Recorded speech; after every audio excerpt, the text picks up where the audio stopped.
بہت سارے لوگ ان حالات میں خرچ کرتے ہیں کہ جب ان کا کاروبار، جب ان کی نوکری اچھی چل رہی ہو، ایکسٹرا پیسے آ جائیں، اضافی پیسے آ جائیں،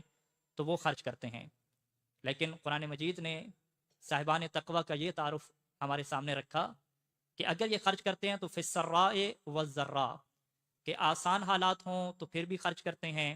مشکل ترین حالات ہوں تو پھر بھی ایثار کے ذریعے سے خرچ کر دیتے ہیں۔ اپنے آپ کو، اس دنیا کو نہیں دیکھتے بلکہ خرچ کرنا جانتے ہیں۔ اور یہاں پہ میں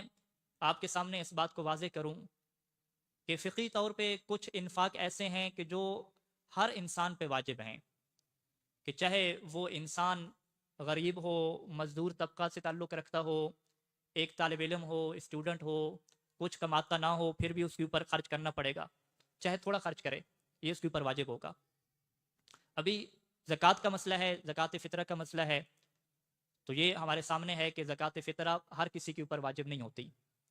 بلکہ فقہی تعبیر میں الغنی، کہ جو شرعی فقیر نہیں ہے، جس کے پاس سال بھر کے اخراجات موجود ہیں، اس کے اوپر زکوٰۃ واجب ہوتی ہے، باقیوں کے اوپر زکوٰۃ ادا کرنا واجب نہیں ہے۔ یعنی فی السراء،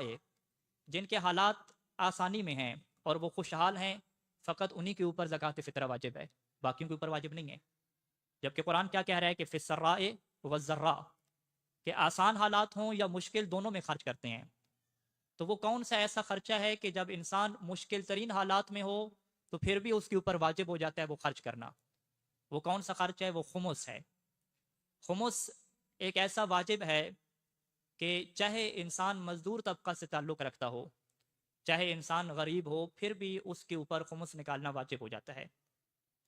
جب سال گزرے گا یا خمس کی تاریخ آئے گی تو اس کے کچن میں اگر آدھا کلو آٹا موجود ہے، کچھ آلو موجود ہیں، جیب میں 5-10 روپے موجود ہیں، نمک اور مرچ موجود ہے، تو اس کا 5واں حصہ بھی اس سے نکالنا ہوگا، چاہے وہ 1 درہم بنے، 1 پیسہ بنے، 5 پیسے بنے، 10 روپیہ بنے، یہ بھی اس کے اوپر نکالنا واجب ہو جائے گا۔ وسائل الشیعہ شیخ حر عاملی علیہ رحمہ کی کتاب احادیث کو جمع کیا، باب خمس کی وہ پہلی حدیث ہے کہ ابو بصیر موجود ہے اور امام کی خدمت میں ایک سوال رکھ دیتا ہے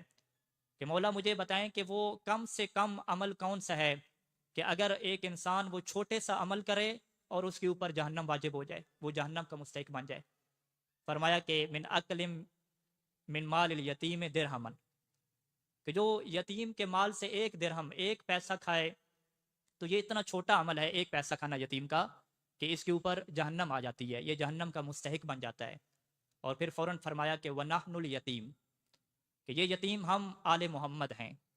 ہم محمد و آل محمد ہیں، کہ ہمارے حق کا اگر 1 پیسہ بھی کھاؤ گے تو اگرچہ پیسہ ایک ہے لیکن یہ اتنا بڑا گناہ ہے کہ انسان کے اوپر جہنم آ جاتی ہے اور جہنم کا مستحق بن جاتا ہے۔ اسی وجہ سے اہل بیت علیہ السلام کے زمانے میں ہمیں ایسے افراد ملتے ہیں، ایسی خواتین ملتی ہیں کہ جنہوں نے اپنے مال کا خمس ایسے نکالا کہ شقیقہ نامی ایک خاتون کا ذکر روایات میں ملتا ہے کہ جس کا خمس 1 درہم، 1 سکہ بنتا تھا، وہ بھی ٹیڑھا ہوا چاندی کا، اس نے پھر بھی امام کی بارگاہ میں پہنچایا تھا، اور امام کا وکیل جب لینے سے کترا رہا تھا تو اس کے سامنے قرآن کی آیت پڑھی تھی کہ ان اللہ لا یستحیی من الحق، کہ اللہ حق سے نہیں شرماتا۔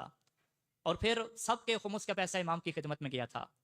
امام نے سب کا پیسہ واپس کر دیا، کہا کہ ہم نے قبول کر لیا، فقط اس مومنہ خاتون کا وہ درہم اور ایک جو رومال ہے وہ اپنے پاس رکھا تھا، اسے شرف قبولیت عطا کیا تھا۔ تو چاہے تھوڑا پیسہ ہو، زیادہ ہو، یہ ایک ایسا انفاق ہے کہ جو مومنین کی نشانی ہے، بلکہ مومنین سے بڑھ کے میں قرآن کی تعبیر استعمال کروں کہ جو متقین کی پہلی نشانی ہے، کہ چاہے حالات مشکل ہوں یا آسان ہو وہ خرچ کرتے ہیں۔ الذین ينفقون فی السراء والضراء، یہ پہلی صفت